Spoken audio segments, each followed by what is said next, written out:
அனைவருக்கும் வணக்கம். நேற்றைய தினம் மகளிர் உரிமை தொகை பெறக்கூடிய பெண்களுக்கெல்லாம் ஸ்டாலின் அவர்கள் வந்து அக்கௌண்ட்டுக்கு 5000 ரூபாய் அனுப்பிச்சு வச்சிருந்தாரு. அது பற்றி தான் இன்றைக்கு தமிழகம் முழுக்க பேச பொருளா இருக்கு.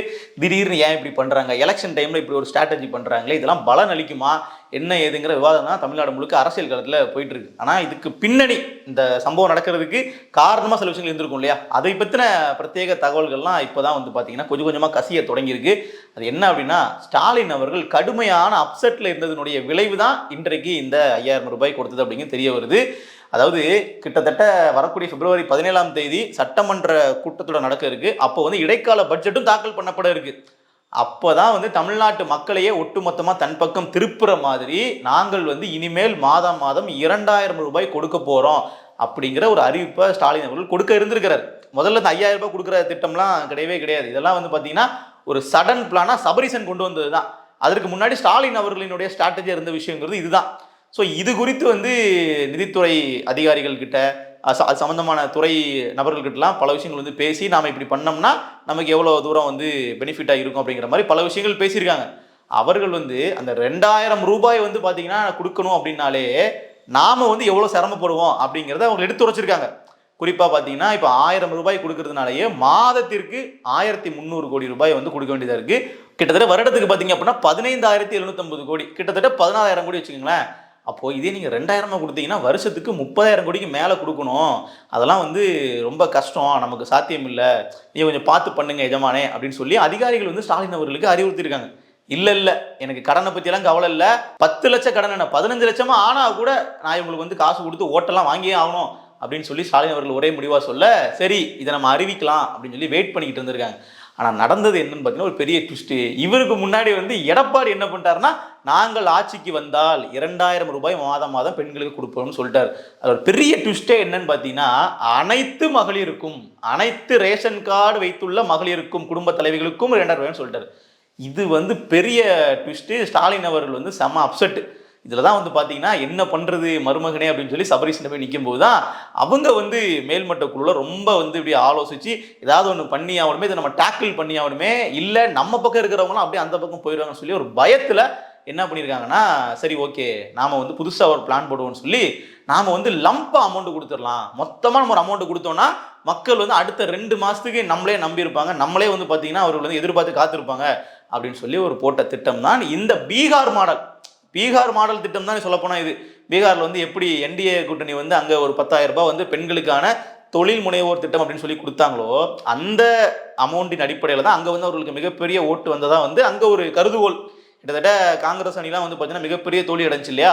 இப்போ அந்த மாதிரி நாம் இங்கே வந்து பாஜகவை பீட் பண்ணுறதுக்கு அவர்கள் அங்கே யூஸ் பண்ண அதே டெக்னிக்கை யூஸ் பண்ணணும்னு சொல்லி 5000 ரூபாயை மொத்தமாக வந்து கொடுக்கறதுக்கு முன் வந்திருக்காங்க.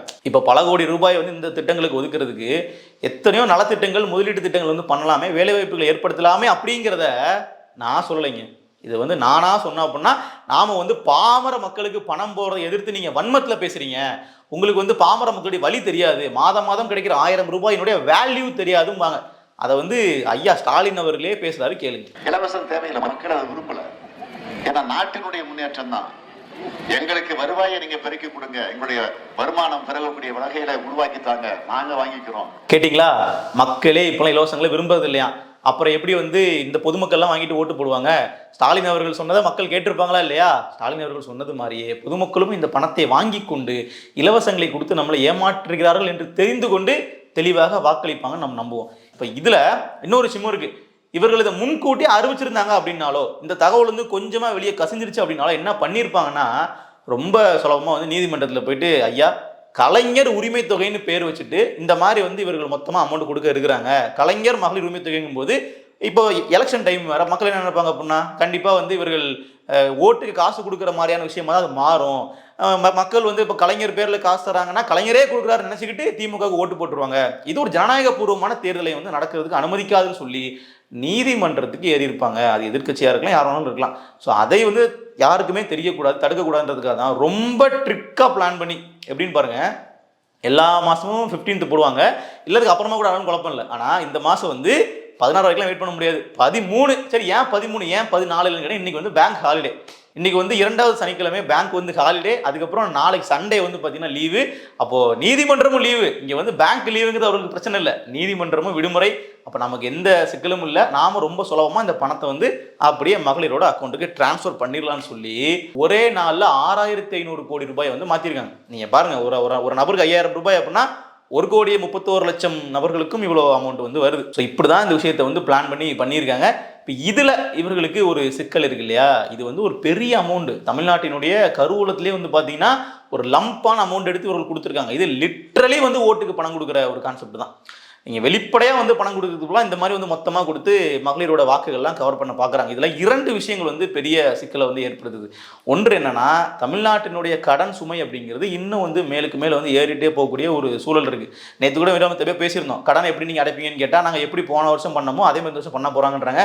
போன வருஷம் கடன் குறைஞ்ச மாதிரி இல்லை, கடன்கள் வந்து கடன் சுமை கூட்டிகிட்டு தான் இருக்குது. அப்போ அதே தான் அடுத்த தடவை நீங்கள் வந்தீங்கன்னா பண்ணுவீங்களான்னா ஆமான்றது அவருடைய பதிலாக இருக்குது. இதில் இப்போ இவ்வளோ பெரிய விஷயத்தை கொடுத்துட்டாங்க இல்லையா, இனி மறுபடியும் தேர்தல் நடக்கிறதுக்கு இன்னும் 2 மாதங்கள் இருக்குல்ல. தேர்தல் வந்து இன்னொரு 10 நாள் 20 நாளில் இல்லை, இன்னும் ஒரு 2 மாதங்கள் இருக்குது. அப்படிங்கும்போது இந்த 2 மாத காலங்களில் நடக்கக்கூடிய அரசியல் அப்படிங்கிறது திமுகவுக்கு ரொம்ப ரொம்ப முக்கியமான ஒன்று. ஏன்னா இப்போ ஏற்கனவே வந்து பல்வேறு துறைகளை சார்ந்த ஊழியர்கள் வந்து வீதிக்கு வந்து போராடிட்டு இருக்காங்க. எங்களுக்கு வந்து ஊதிய உயர்வு இல்லை, பணி நிரந்தரம் இல்லை அப்படின்னு சொல்லி எல்லா கேட்டகரி பீப்புளும் வந்து போராடிட்டு இருக்காங்க. தனியார் துறையிலேருந்து அரசு ஊழியர்கள் வரைக்கும் எல்லாரும் போராடிட்டு இருக்காங்க. அப்போது இவர்கள் அதையெல்லாம் வந்து அப்படியே கண்டுக்காம நேரடியாக இங்கே வந்து இவ்வளோ பெரிய ஃபண்ட் அலோகேட் பண்ணும்போது இது அந்த எதிர்த்தரப்பு மக்களிடம், இந்த பணம் வாங்குறவங்களுக்குமே வந்து பார்த்தீங்கன்னா தெரியும் இது வந்து நம்மளோட அப்பட்டமாக இவங்க என்ன பண்ணுறாங்க, நமக்கு தேர்தலில் தான் காசு கொடுக்குறாங்க. நிச்சயமாக இப்போ எந்த கட்சி இருந்தாலும் சரி, இப்போ அதிமுக நபர்களும் வாங்கியிருப்பாங்க, தாவேக நபர்களும் வாங்கியிருப்பாங்க, நாம் தமிழர் கட்சிக்காரங்களும் வாங்கியிருப்பாங்க. பணம் எல்லாருக்குமே போய் சேரக்கூடியதான். அவர்கள் வந்து கண்டிப்பாக ஒரு புரிதலோடு இருப்பாங்களான்னு கேட்டிங்கன்னா இதில் வந்து மக்களுக்கு நிச்சயமாக ஒரு புரிதல் வந்திருக்கும்னு நினைக்கிறேன். ஏன்னா யார் வந்தாலும் கண்டிப்பாக இந்த மகளிர் உரிமை தொகை இதுக்கப்புறம் நிறுத்துறதுக்கான சாத்தியக்கூறுகள் கிடையாது. அது திமுகனாலும் சரி அதிமுகனாலும் சரி. மாற்றாக ஒரு அணி வரும்போது அது மாறலாமே தவிர லிட்ரலி வந்து அதிமுகவும் தங்களோட அந்த தேர்தல் அறிக்கையில கொடுத்துட்டாங்க, நாங்கள் இந்த மாதிரி வந்து வந்தால் 2000 கொடுப்போம்னு சொல்லிட்டு. அதுலேயும் அனைத்து பெண்களுக்கும் அப்படிங்கும்போது அதோட வெயிட்டேஜ் வந்து அதிகம். கிட்டத்தட்ட தமிழ்நாட்டில் மொத்தம் 2,21,00,000 பேருக்கு வந்து ரேஷன் கார்டுகள் இருக்குது. அப்போ அனைத்து ரேஷன் கார்டுகளும் அப்படிங்கும்போது அது இதை விட வந்து அதிகமான நபர்களுக்கு போய் சேரும். இதில் வந்து 2000 ரூபாய்னாலும் அது 1,31,00,000 பேருக்கு தான். ஸோ அப்போ என்ன விஷயம் அப்படி நடக்குதுன்னா, 2021 நீங்கள் வந்து கொடுக்காம இருந்தீங்களே, ஒரு 2 வருஷம் கொடுக்கலையே, அந்த காசை இப்போ சேர்த்து கொடுங்கலாம் கேட்கக்கூடிய குரல்கள் சமூக வலைதளங்கள் எதை நம்ம வந்து பார்க்குறோம். ஸோ இதெல்லாம் தாண்டி இது ஸ்டாலின் அவர்களுக்கு நினச்ச மாதிரி வந்து வாக்குகளை வந்து பெற்று தருமா அப்படின்னு கேட்டிங்கன்னா அதற்கான வாய்ப்புகளும் குறைவுன்னு சொல்கிறாங்க. ஏன்னா அடுத்த 2 மாதங்களில் நடக்கக்கூடிய அந்த அரசியல் மாற்றங்கள், நடக்கக்கூடிய அந்த தேர்தல் பிரச்சாரங்களில் இன்னும் வந்து பார்த்தீங்கன்னா 2 அணியினர் வந்து மாறி மாறி வாக்குறுதிகள் கொடுப்பாங்க. தாவேக தரப்பு தேர்தலுக்கு கொடுப்பாங்க. நாம் தமிழர் செயல்பாட்டு வரைவு அவங்க செப்பரேட்டான கேட்டகரி.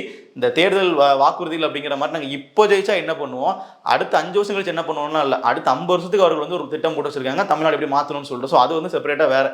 இப்படி வந்து ஒரு இலவச அறிவிப்புகள்லாம் வர்றது திமுக அதிமுக. இப்போ புதுசாக வந்து அந்த வழித்தெடுத்து வரக்கூடிய விஜய் அவர்கள் வேணால் இதை வேணால் கொடுப்பாரு. இப்போ அவர் என்ன கொடுக்குறாருங்கிறதெல்லாம் மக்கள் பார்ப்பாங்க. இப்போ நேற்றுக்கே தாவைக்கு நிறைய பல பேர் பார்த்தீங்கன்னா ஸ்டாலின் ஐயா பாருங்க நான் 5000 வாங்கிட்டேன்னு சொல்லிட்டு, ஆனால் ஓட்டு நான் வந்து விசிலுக்கு போட போகிறேன்னு சொல்லி விஜய் ரசிகர்கள் பேசுறதை பார்க்க முடியுது. அதே மாதிரி தான் அதிமுக வரும். இப்படி வந்து மக்கள் ஒரு புரிதலோடு தான் இருக்கிறாங்க. அப்பட்டமாக இவங்க நமக்கு ஓட்டுக்காக பணம் கொடுக்குறாங்கன்ட்டு. அதில் ரொம்ப அம்பலப்பட்ட ஒரு விஷயம் என்னன்னு பார்த்தீங்கன்னா, கோடை விடுமுறைக்கான ஒரு ஃபண்டுன்னு கொடுத்தாங்க பாருங்க. நீங்கள் வந்து கோடை காலத்தில் வேலைக்கு போக கஷ்டப்படுறதுனால நீங்கள் வீட்டிலேயே இருந்து மருத்துவ செலவு, கல்வி செலவு, உங்களுடைய அன்றாட செலவுகள்லாம் பார்த்துக்கங்க, நான் 5000 ரூபாய் பணம் கொடுக்குறேன். கோடை செலவுக்கு மட்டும் 2000 ரூபாய், மொத்தம் 3 மாதம் உரிமை தொகை சேர்த்து 3000 ரூபாய். அப்போ மொத்தமாக 5000 ரூபாய்ங்கும் போது அவங்க என்ன நினைக்கிறாங்கன்னா, இதை நாங்கள் 4 மாதம் வச்சு நாங்கள் உட்காந்துருக்கணுமான்னு ஒரு மக்கள்கிட்ட ஒரு கேள்வி வர்றது ஒன்று. இது வரைக்கும் என்னையா நீங்கள் எங்களுக்கு கோடை காலத்தில் கொடுத்தீங்க, கோடை காலத்தில் எங்களுக்கு இது மாதிரி இது வரைக்கும் 4 கோடை முடிஞ்சு போச்சு திமுக ஆட்சி காலத்திலே, 5வது கோடை விடுமுறைக்கு தான் உங்கள்கிட்ட வந்து பணம் வருமா அப்படிங்கிற ஒரு கேள்வி இருக்கு இல்லையா.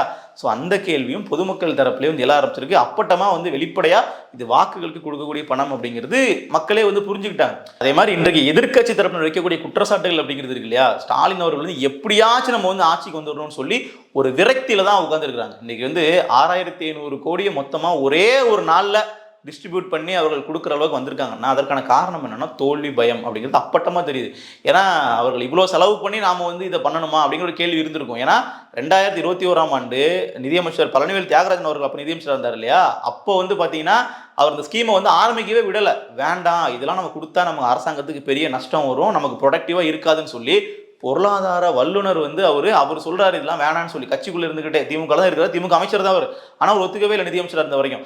அதுக்கப்புறமா என்ன பண்றாங்க, அது பண்ணி இதை பண்ணி ஒரு 2 வருஷமா ஓட்டி கடைசியில வந்து பாத்தீங்கன்னா 2023 செப்டம்பர்ல தான் எப்படியோ வந்து பாத்தீங்கன்னா அவரை புஷ் பண்ணி இதை பண்ண வைக்கிறாங்க. நீங்க வந்து இதை பண்ணியே ஆகணும். ஏன்னா எதிர்க்கட்சிகள் வந்து குரல் கொடுக்க ஆரம்பிச்சிட்டாங்க. இப்போ சட்டமன்றத்திலே அதிமுக எல்லாம் பேச ஆரம்பிச்சிட்டாங்க. நீங்க எப்படி வந்து 1000 ரூபாய் கொடுப்பேன்னு சொன்னீங்க, கொடுத்தீங்களா, அதான ரொம்ப முக்கியமான வாக்குறுதிங்கிற மாதிரி கேட்டு கடைசியில் அதையும் வந்து என்ன பண்ணாங்க, அதை வந்து கொடுக்க வச்சுட்டாங்க ஒரு வழியா.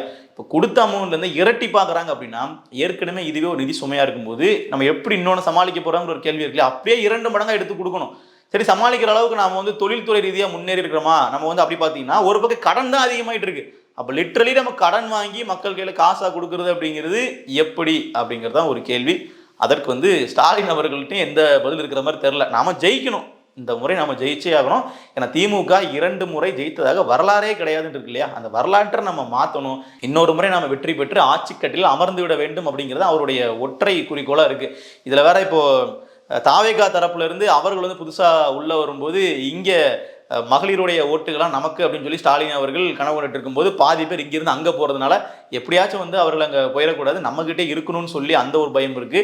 அப்புறம் அதிமுக தரப்புலையும் வந்து பார்த்தீங்கன்னா அவர்கள் மொத்தமாக வந்து என்ன பண்ணிடுறாங்க, நாங்கள் வந்து உங்களுக்கு 2000 ரூபாய் எல்லாருக்கும் கொடுக்குறோன்னு சொன்னோன்னே அவங்களும் அங்கே போயிடுவாங்களோன்னு சொல்லி பாதி பேர் அதற்கும் பயந்து இது இந்த ஒரு விஷயம் தான். இப்போ மாற்று அரசியல் பேசக்கூடிய சீமான் அவர்களும் எப்பவுமே நிலையான ஒரு ஓட்டு இருக்கும். அப்போ அந்த வாக்குகள் வந்து நம்ம இந்த பக்கம் கவர முடியாதுன்னு அவருக்கு தெரியவே தெரியும். ஸோ அதனால் அதை அவர்கள் வந்து பெருசாக ஃபோக்கஸ் பண்ணியிருக்க மாட்டாங்க. இப்போ இப்படி வந்து திடீர்னு இந்த பக்கம் மாறக்கூடிய வாக்குகள் இருக்கு இல்லையா, இந்த மாதிரி வாக்குகள்லாம் நம்ம பக்கமே இருக்கணுன்றதுனால திட்டமிட்டு வந்து ஒரு அவசர கதியில் பண்ண விஷயம் தான் இது நிச்சயமா திமுகக்கே வந்து பேக் ஃபயர் ஆகும். ஏன்னா இதையும் சேர்த்து கடன் லிஸ்ட் எழுதுவாங்க இல்லையா, அடுத்து இடைக்கால பட்ஜெட் தாக்கல் செய்யும் போது நமக்கு தெரியும் எவ்வளவு தூரம் வந்து பாத்தீங்கன்னா அந்த நிதி பற்றாக்குறை வருது, அதற்கு எவ்வளவு கடன் வாங்க போறாங்க, தமிழ்நாட்டினுடைய கடன் எவ்வளவு வரப்போகுது, இதனால நம்ம தமிழ்நாடு அரசு வட்டி எவ்வளவு கூடுதலா ஆண்டுக்கு கட்ட போகுது அப்படிங்கிறதெல்லாம் நம்ம பொறுத்திருந்து பேசுவோம். நன்றி.